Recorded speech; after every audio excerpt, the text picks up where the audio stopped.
Hi, dear friends.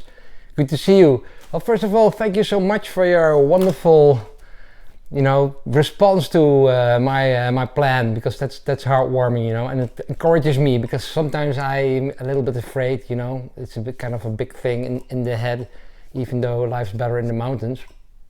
Not always, I'd say. Well, I'm just really, excited to go tomorrow, so that's really great, and I feel strengthened by your backup and warm words.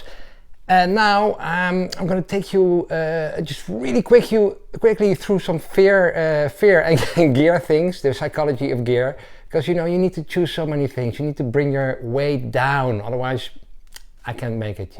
It's you have to have like maximum of 8 kilo of the base weight, which is like everything excluding water and food, so including the backpack. That's measured also in the base weight. So actually I have a few luxuries, like this hat. It's actually too heavy, like 150 grams, so you become really obsessed. At first I thought, I don't really care, I have light stuff. I have this great tent, it's called the Hubba Bubba, and I've had lovely times with this. It weighs only 3 pounds. Well, no good. I had to replace it by this. This kind of like flies away by itself. It's only 650 grams. And you use the walking sticks as tent sticks. And by the way, these are the lightest in the world. They're not even expensive for walking sticks. They're extremely light. I don't know how they do it, but also probably the first day they'll just fly away.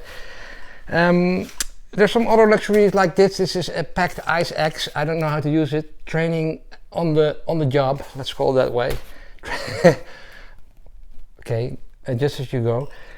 Something else that I wanted to see was, I was thinking about a knife, to bring a knife. Some people said to me, you need to bring a good knife, because you're going into the wilderness. It's true, but I have just a small community of these ultra light long distance walkers, and they have a different opinion, some of them.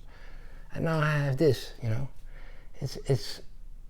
is, I have to defend myself with this to all the monsters in my own head. So that will work fine, it's about the idea.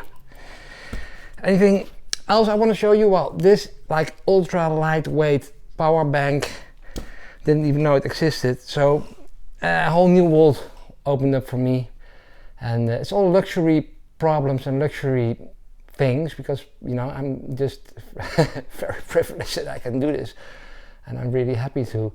Of course, it's not like a luxury journey, sleeping in a little tent for so long and eating just very lightweight food, but still, this is very special that I can do it, and especially when the world is on fire, and I have to worry about things like, how big can my cup be? This is just 40 grams. I had another cup, which was too heavy. Crazy. I think I'm gonna let you go. Just one more thing. This is a great sleeping bag. Too heavy. I replace it with this. This also flies away. Probably lose it on day 4. 600 grams. How do they do it? I don't know. This jacket. You think it's a great jacket? It is a great jacket. 200 grams too heavy. Go. Replace it with this one.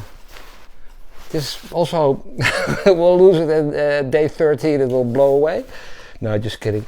But it is all very light. And this is my backpack. It's not even the lightest. It is. But it weighs 1 kilo. I went to the outdoor shop and they didn't even know what I was talking about, looking for a lightweight backpack. But it doesn't matter. It's what you pay attention to that you see most, I guess.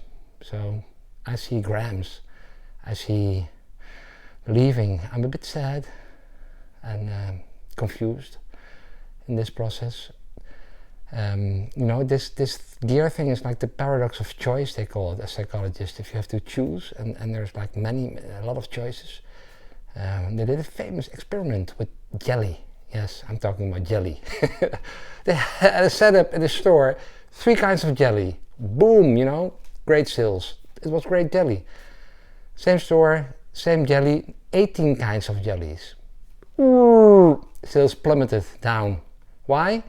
people look at the jelly and think, oh, nice, and they look at 1, 2, 3, 4, and then they start to think, yeah, maybe this, maybe should I take apricot or jelly or strawberry mango, or maybe blueberry apple.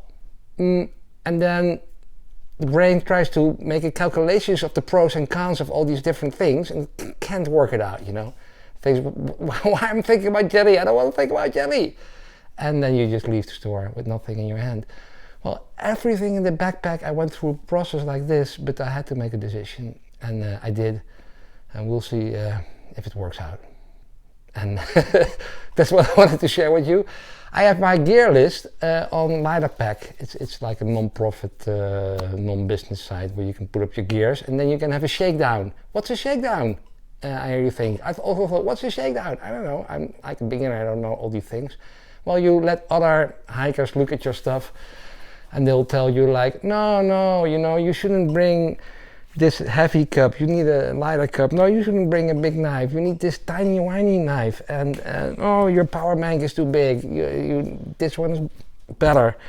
And on and on. And it's really friendly community. You know, people help each other out. That's worth a million. So nice. And it's not like everybody's very welcoming. And I'm just super happy to be in this world for a little bit, and I hope you take you along. Long story, maybe too long, I don't know. I'm new to all this, and I'm just happy that I have some listeners and and got some great response that made me really encouraged, you know, because sometimes it's a little bit like, of course you get your doubts in the process, you know, sometimes, and we can not live life in hindsight, so we'll have to look forward, but we'll see later how I look back on this. Thank you so much for your attention.